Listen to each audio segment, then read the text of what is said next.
Mahirap bang makuha yung gilitin ng partner mo? Ito na yung sagot, idol, para ma-resolba ang iyong problema. Ayan. Before we start, guys, please don't forget to subscribe and click our tiny notification bell para ma-update po kayo pag meron po tayong mga new upload videos. Disclaimer din, mga idol, ang video ito ay para lamang po sa may bukas kaisipan at may malawak ng pang-unawa. So let's proceed to our vlog. Ayan, sa ating video, ayan, ang pinaka main na topic. Ayan, so ating umpisan na.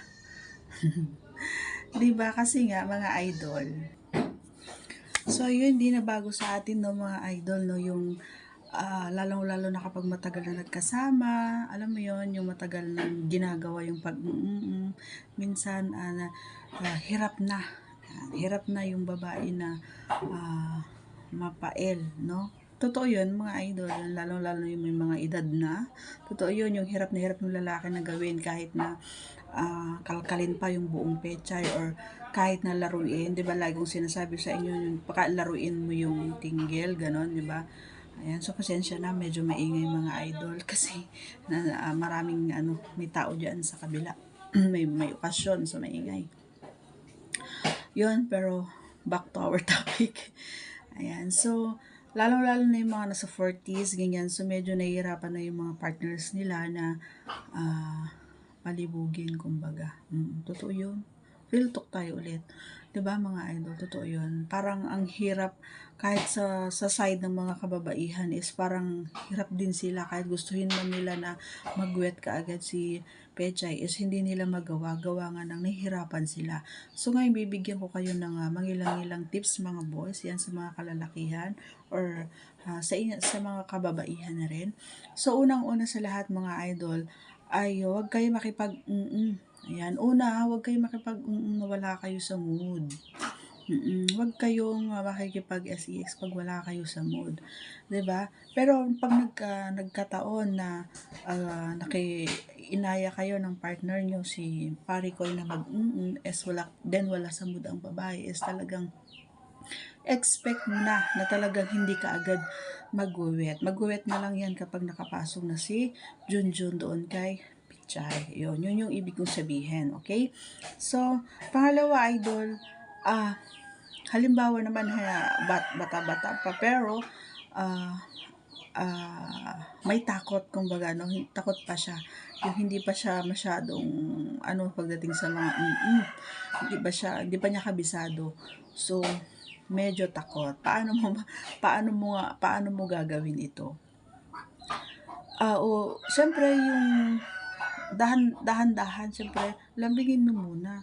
Hindi yung basta ka na lang pumunta doon kay Pechay or basta mo na lang ipasok yung kamay mo doon sa kanya. Diba?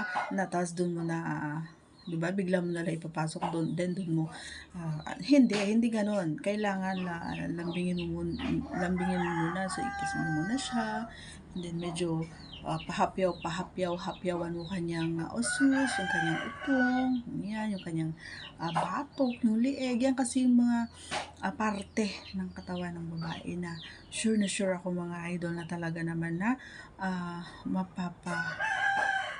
stimulate mo siya, mapapa-L mo siya or mag-iinit siya. Yan, yung medyo hipan mo yung kanyang batok, yung kanyang tenga, bulungan mo ng mahal mo siya lang babae sa buhay mo. Ganon din sa mga boys. Ganon din, mas malaki nga ang kiliti ng mga boys kaysa sa babae, sa totoo lang. Ganon din mo yung lalaki, tignan mo, mapapatili talaga yan. Totoo yun mga idol. So, experience natin yan. Ayan, so, yan yung mga, dalawa pa lang yung tip na tinuturo ko sa inyo, no? Medyo, daan mo sa romansa, ayun, huwag mong bibiglain. Pero pag matagal naman na kayo, and then, nakakaranas kayo ng ganon, mga idol, yung, nahihirapan ka na, alam mo yon, yung hirap ka, so ano nga ba, so wag mong bibigyan ng, alam mo, makakapag-stress, yan, kay Maricoy, kailangan happy siya, para kapag inaya mo siya is, diba, okay siya, hindi siya yung wala sa mood, diba, so kailangan walang stress, wala kang ibinibigay na stress, laging yan yung mga posibilidad kasi na nangyayari kaya minsan nawawalan ng gana. Yun yung tamang word. Nawawalan ng gana sa ang mga kababaihan. So, ganun din sa mga kalalakihan. So, wag masyadong mabunganga mga girls kasi ayaw ng mga boys yan. Diba? Ayaw nila magbunganga ka. Yan, kapag kayo, umungol ka ng malakas, yon ang tama. Kasi alam nyo mga girls, yung pag-ungol kapag ah, nilalaro kayo ng mga partners nyo, ng mga parikoy natin is iniisip nila na na-appreciate mo yung ginagawa nila. So, ganun din naman ang mga kababaihan kapag narinig nila na napapaungol yung lalaki is na feeling nila, ay, ang sarap ng ginagawa. Parang ganon, na-appreciate niya yan. So, isa pang paraan, no, idol, na hindi nagugulat yung partner nyo is medyo dampi-dampihin mo si Petsa yan ng iyong mga palad. Medyo, 'di ba? Dampi-dampiin mo lang hanggang sa kapag hinawakan niya at siya na mismo yung siya na mismo may nangyayari yan mga idol, yung halimbawa dinadampi-dampian mo pa lang si Pechay, no, ng mga palad mo, yung daliri mo medyo natatouchy si Tinggel o di kaya, 'di ba? So pag siya na yung magkukusa na sasabihin na ipasok mo yung kamay mo, 'di ba? Doon kay Pechay. So, 'yun yung mga tips o paraan para mas mael yung mga kababaihan. Yan naga guys, sa mga kalalakihan. So, yung mga tip na ito is na-experience ko na. So, pwede niyong subukan. Hindi yung porket magkasama na kayong matagal is basta mo na lang siyang inaalisan ng kasuotan. Di ba? Hindi ganoon. Kailangan pa rin ng romansa. Kahit matatanda na, kailangan pa rin ng babae ng romansa. Kailangan na sa pag kasi hindi nawawala yan. So, huwag mo aalisin yan mga idol.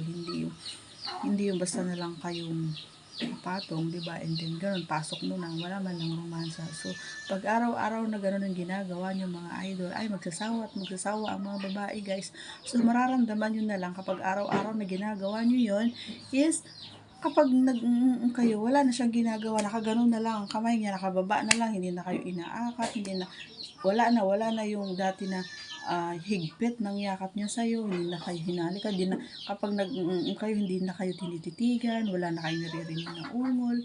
Gusto mo ba yon? Diba? Syempre hindi. So, kailangan wag mong alisin pag kayo yung romance. Importante yun, okay? So, yun yung mga tips na makakatulong sa inyong mga parikoy para mas mapadali or mas manumbalik yung init. 'Di ba yung init ng inyong mga partner, yung mga babae. Kailangan importante pa rin dito ang maglinis ng katawan, hindi yung pagtatabi kayo pag gusto niyo hindi man lang kayo naligo, hindi man lang kayo nag-toothbrush, wag ganun. Ayan, wag ganun guys, okay? So kaming mga babae kasi kapag nakikita namin na naglilinis kayo sa katawan pag gabi, yan, pag patulog na, ibig sabihin nun, alam na namin yung ibig sabihin nun, totoo yun. Alam na namin ang ibig sabihin nun, ay, gusto nito magpakain. Maliligo din ako para kainin niya rin ako. Diba? Ganun yun. So, madali kami maka-pick up. So, yun. Kung okay naman yung partner mo, nasabihin mo na kayo at sinabi niya, ba? Di mas okay. So, nandun pa rin yung sinasabi ko na communication. Yung pa rin ang importante. Lagi ko sinasabi, di ba? Sa lahat ng vlogs ko, hindi nawawala yung communication. Kasi nga, at least nagkakaintindihan at nagkakaunawaan kayo. Di ba? Hindi yung nanghuhula lang kayo. Ano kayo yung next move ko? Magugustuhan kaya nito? Di ba? At saka ito pa guys, isa pang tip no mga idol no, para mas mael yan sa yung mga kababaihan. So, may mga kababaihan din na naiel kapag nilalaro yung utong. Ayan, nilalaro yung usus. Ayan, marami ang kababaihan na ganon, yung medyo inaano mo yung kanyang utong, yun, ginaganon-ganon, ang tawag dito, ni round mo yung mga daliri mo, or lalong-lalo na kapag yung dulo ng, yung tip ng dila mo is yun yung ginagamit mo, and then medyo may pa sip-sip na ganon, yun, madali ring mag-stimulate yung babae doon. So, yun, isa pa yun. Pwede mong gawin yun, idol. And then, may mga babae din, idol, na kapag yung sa paggalit o yung nag L to L kayo, yung L to L, alam mo yung L to L, yun, marami din, lalong-lalo na kapag T to T, ayun, so marami din ang nag-L sa mga ganun, kapag nag L to L, T to T, alam mo na yun, tang, dila, so mabilis din na malibugan yung mga babae. So, yun yung mga tips. Sana alam nyo guys, hindi, wag yung basta ura-urada or basta ka nalang papasok doon kay Petchay. So, kailangan ng proseso, hindi yung basta-basta ka papasok doon, di ba? Para parehas kayong makaraos, hindi yung ikaw lang. So, till next time mga idol, once again, please don't forget to subscribe and click our tiny notification bell para ma-update po kayo pag meron po tayo mga new upload videos. God bless everyone. See you on my next vlog. Bye!